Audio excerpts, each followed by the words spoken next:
نحمدہ ونصلی علی رسولہ الکریم اما بعد فاعوذ باللہ من الشیطان الرجیم بسم اللہ الرحمن الرحیم۔ آج میرے پاس جو ٹاپک ہے وہ یہ ہے، کیا نمازوں کو جمع کر کے پڑھا جا سکتا ہے؟ قرآن مجید میں سورہ بنی اسرائیل میں نمازوں کے 3 اوقات آئے ہیں۔ اہل تشریح بھی یہ کہتے ہیں کہ قرآن مجید میں نمازوں کے 3 اوقات آئے ہیں۔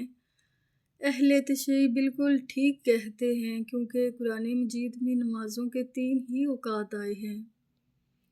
لیکن جب ہم احادیث کی طرف جاتے ہیں تو ہمیں یہ رہنمائی ملتی ہے کہ نمازوں کو آپ الگ الگ بھی 5 اوقات میں پڑھ سکتے ہیں، یعنی کہ پہلا وقت جب سورج طلوع ہوتا ہے آپ فجر کی نماز پڑھیں گے، اسی طرح دوسرا وقت جو دوپہر کا ہے اس میں ظہر اور عصر کی نماز کے اوقات بتائے گئے ہیں۔ اسی طرح جو تیسرا وقت ہے جب سورج غروب ہوتا ہے تو سورج غروب ہونے کے بعد مغرب اور عشاء کی نماز کے اوقات بتائے گئے ہیں۔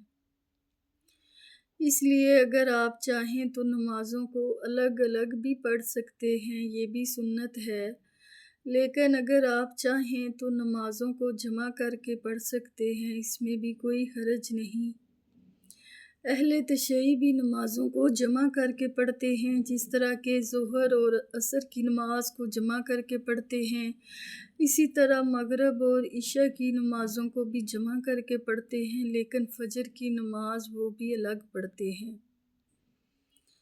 لیکن یہ ہے کہ آپ کو عادت نہیں بنا لینی چاہیے کہ آپ ساری عمر ہی نمازوں کو جمع کر کے پڑھیں، بلکہ آپ کو چاہیے کہ آپ نمازوں کو الگ الگ بھی پڑھیں اور نمازوں کو جمع کر کے بھی پڑھیں۔ یہ دونوں طریقے سنت ہیں، کیونکہ رسول پاک صلی اللہ علیہ وآلہ وسلم نے بغیر بارش کے، بغیر خوف کے، بغیر کسی وجہ کے نمازوں کو جمع کر کے بھی پڑھا ہے۔ صحابہ نے پوچھا، اے اللہ کے رسول صلی اللہ علیہ وآلہ وسلم، آپ نے ایسا کیوں کیا؟ تو آپ صلی اللہ علیہ وآلہ وسلم نے فرمایا، میں نے نمازوں کو جمع کر کے اس لیے پڑھا ہے تاکہ میری امت کے لیے آسانی ہو۔ تو اس لیے آپ بھی اگر چاہیں بغیر بارش کے، بغیر خوف کے، بغیر کسی وجہ کے آپ چاہتے ہیں تو آپ نمازوں کو جمع کر کے بھی پڑھ سکتے ہیں، یہ جائز ہے، یہ بھی سنت ہے۔ لیکن خیال رکھنا چاہیے ایسا نہ ہو کہ پھر آپ ساری عمر ہی نمازوں کو جمع کر کے پڑھنے کی عادت بنا لیں، تو یہ نہیں ہونا چاہیے۔ آپ کو نمازوں کو الگ الگ اوقات میں بھی ضرور پڑھنا چاہیے، کیونکہ یہ بھی سنت ہے، اور نمازوں کو جمع کر کے بھی پڑھنا سنت ہے۔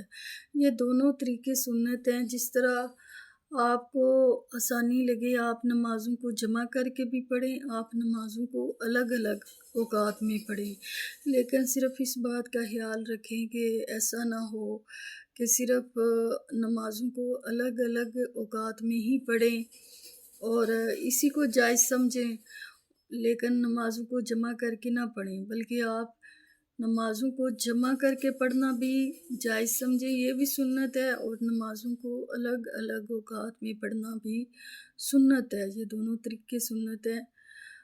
باقی اللہ تعالیٰ آپ کو اور مجھے عمل کی توفیق عطا کرے، آمین۔